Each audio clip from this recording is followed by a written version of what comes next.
Halo, Assalamualaikum warahmatullahi wabarakatuh. Di sini saya akan menjelaskan mengenai katabolisme dan biosintesis alanin. Saya Naftalina Azganur, nomor NIM 19080760048. Nah, yang pertama yaitu mengenai katabolisme asam amino. Asam-asam amino tidak dapat disimpan oleh tubuh. Jika jumlah asam amino berlebihan atau terjadi kekurangan sumber energi lain seperti karbohidrat dan protein, maka tubuh akan menggunakan asam amino sebagai sumber energi. Tidak seperti karbohidrat dan lipid, asam amino memerlukan pelepasan gugus amin. Nah, nantinya gugus amin ini akan dibuang karena bersifat toksik bagi tubuh. Kemudian untuk pelepasan gugus amin dari asam amino terdapat dua tahap. Yang pertama yaitu transaminasi dan yang kedua adalah deaminasi. Pada tahap transaminasi, enzim aminotransferase akan memindahkan amin kepada alfa-ketoglutarat dan menghasilkan glutamat atau kepada oksaloasetat menghasilkan aspartat. Sedangkan untuk tahap deaminasi oksidatif, maka akan terjadi pelepasan amin dari glutamat menghasilkan ion amonium. Selanjutnya yaitu pengertian alanin. Namun sebelumnya, apa sih asam amino non-esensial? Nah, asam amino ini terbentuk dari sintesis asam amino yang lain. Nah, contoh dari asam amino non-esensial ini yaitu ada alanin, asparagin, aspartat, cysteinin, glutamat, glutamin, glisin, prolin, serin, dan tirosin. Nah, alanin atau alanina adalah bentuk dari asam amino non-esensial. Dalam struktur lain, asam 2-aminopropanoat. Bentuk umum alanin di alam adalah L-alanin atau S-alanin, meskipun ada juga dalam bentuk D-alanin atau R-alanin pada dinding sel bakteri dan sejumlah antibiotik. L-alanin merupakan asam amino proteinogenik yang paling banyak dipakai dalam protein setelah leusin, dengan kadar 7,8% dari struktur primer dari 1150 contoh protein. Alanin didapatkan dari proses transaminasi. Proses transaminasi adalah proses yang mana suatu gugus amino akan dipindahkan. Biasanya pemindahan gugus amino dari suatu asam amino ke alfa-ketoglutarat. Akibatnya, alfa-ketoglutarat menjadi glutamat dan membutuhkan kofaktor pridoksal fosfat atau PLP. Sedangkan asam amino asal berubah menjadi asam alfa-keto. Nah, reaksi transaminasi ini bersifat reversibel.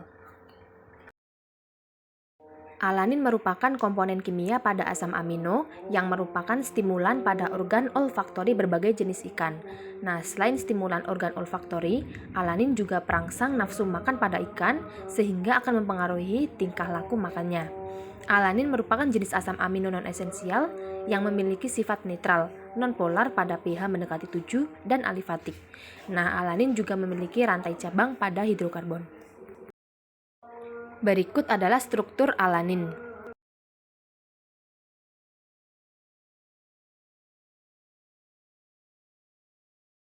Selanjutnya masuk ke biosintesis alanin. Alanin dipindahkan ke sirkulasi oleh berbagai jaringan, tetapi umumnya oleh otot. Nah, alanin ini dibentuk dari pirufat. Hati akan mengakumulasi alanin plasma, kebalikan transaminasi yang terjadi di otot dan secara proporsional akan meningkatkan produksi urea. Nah, alanin akan dipindahkan dari otot ke hati bersamaan dengan transportasi glukosa dari hati kembali ke otot. Proses ini dinamakan siklus glukosa alanin.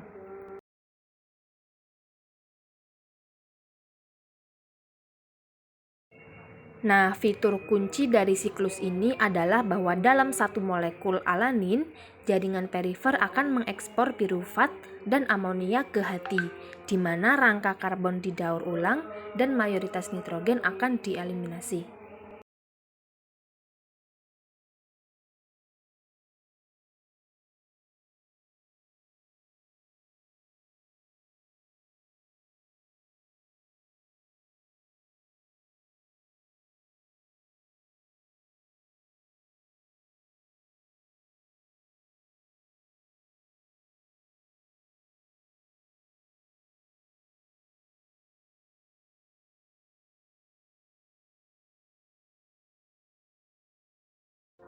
Pada transaminasi terdapat dua enzim yang mempengaruhi, yaitu glutamat transaminase dan alanin transaminase. Kedua enzim tersebut berperan sebagai katalis dalam reaksi transaminasi. Ada dua jalur utama untuk memproduksi alanin otot, yaitu secara langsung melalui degradasi protein dan yang kedua melalui transaminasi pirufat dengan bantuan enzim alanin transaminase atau ALT. ALT juga dikenal sebagai serum glutamat pirufat transaminase atau SGPT. Nah, gambar tersebut merupakan contoh dari siklus glukosa alanin melalui proses transaminase.